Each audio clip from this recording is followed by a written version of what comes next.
This is the back of a Flesh and Blood card, and as you can see, it beautifully depicts the 8 regions of Wraith. But I've had a really interesting theory over the last month that the set order for Flesh and Blood with the regions correlates to the order that the regions are on the back of the card. So on the very top here you have Solana, which is depicted, and that relates to the set Monarch. Over here on the left you have Tales of Aria and Everfest right here for Aria. On the left side, you have the dragon, which represents Volcor and Uprising. On the very bottom left here, you have the pits, which represents the new set Outcasts. And then right down here is Demonistry with Dusk Till Dawn, which is the new set. Now, I think that we're only going to have one set here, which is set 9. This is going to be set 10.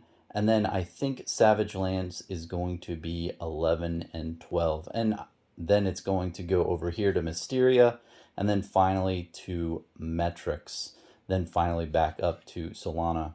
So I just wanted to talk more about this theory. I've had it over the last month, and let me just be very frank with you. I don't know if anyone else has noticed this. I haven't really looked at many Discord threads or very many Reddits or anything, so I definitely don't want to take credit from someone who's found this out earlier than me. I don't think it's very deep down a rabbit hole to notice, like, the sets are kind of around the corner of the cards. So it's just something that I found recently over the last month, and I was happy about it for myself. I was like, oh yeah, that makes a lot of sense. And with Dusk Till Dawn, that really does make sense that, if the 10th set of Flesh and Blood is here, down here at Monarch, or down here at Demonistry, that definitely is enough of a pattern that you can notice, okay, if it's going from Solana down here all the way to the bottom, you only have 3 more regions really to encompass, so it's probably following that trajectory. And what's just awesome about Flesh and Blood and Legend Story Studios is they hide things in plain sight that anyone can see, and you just have to dig deep and look at the things that they're producing and really just think about if they have depth and what they really mean. There's a lot of symbolism. Now, everything that they produce doesn't have symbolism, but a lot of things do, especially when it relates to different card artworks and such out there. So it's just a really neat thing that I saw. And I think that the biggest thing that really hasn't been given credit to Legend Story Studios and Flesh and Blood as a whole, I think, is just how damn good the lore and the background story that they have. And I will repeat it for like the 20th time on my channel. There's a reason why they're called Legend Story Studios is because they're making a really damn good story. They have things worked out in the background, and they know what they're doing, and they have this stuff already laid out for many years to come. And I definitely am thinking more down different theories with other symbolism in the back of the card. I think one thing that hasn't been really figured out yet as well is the symbols on the inner circles. There's 22 in all. My theory at this time for those symbols in the circle is its rotations.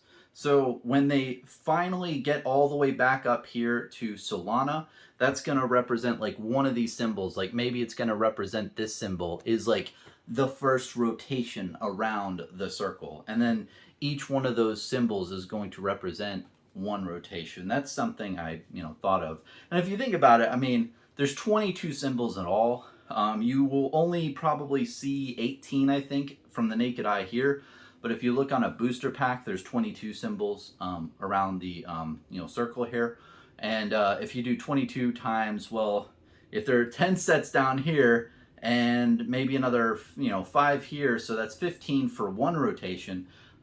22 times 15 is a really big number. It would probably last them a very long time to get all the way around this whole frickin' circle. So, yeah, I think that could be. It's definitely hard to know, what they have planned in store, and maybe I'm wrong with that one, right? That's just a theory for what these little symbols are on the inner side of the circle. But just to see that, wow, they really do have some symbolism where each set or region has like different symbols around the outside of the card is really cool. It's really cool to see like, wow, they had this in their mind since the beginning.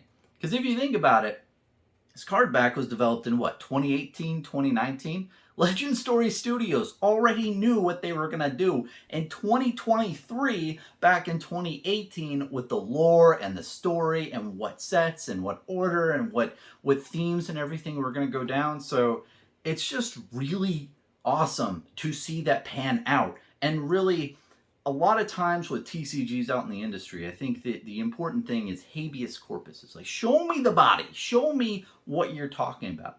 Because talk is cheap. We can all say with all these different TCGs that they have a good lore and story and everything, but like, show me.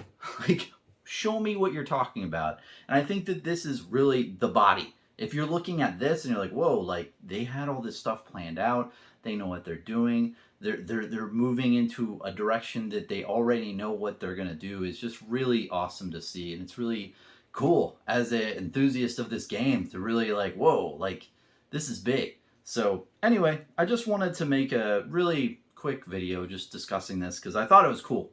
I've been thinking about it for the last month, and I thought about it before Dusk Till Dawn came out.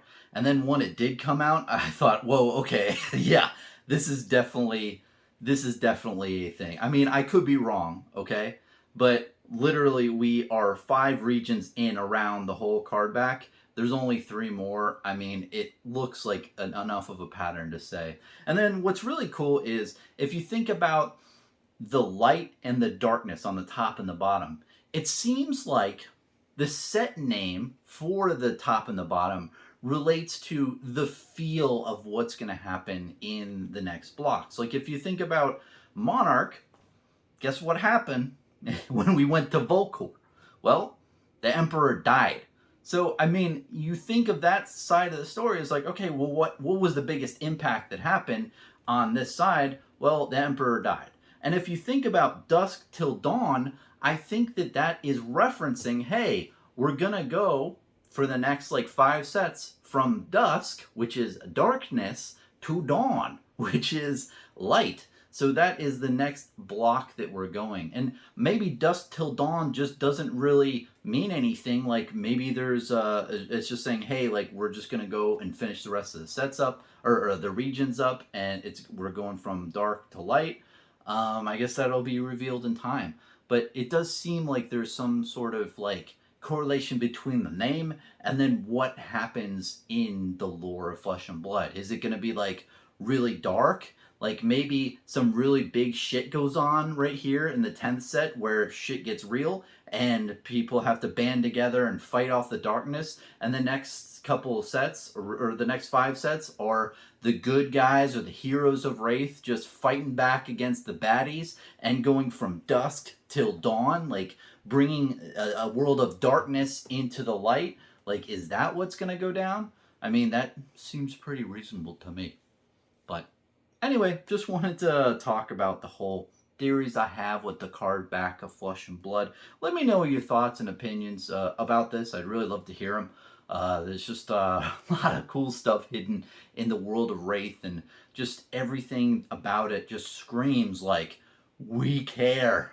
You know, Legend Story Studios is like, we put a lot of work and effort into this. We know what we're doing. We planned this out years in advance. You know, it was in development for 7 years. You know, they didn't just sit around and twiddle their thumbs for most of the time period. It was actually creating like a great story and great stuff for this game. And like, it has a lot of like, you know, background and depth. So it's really cool to see. So cheers, man. Let me know what you think.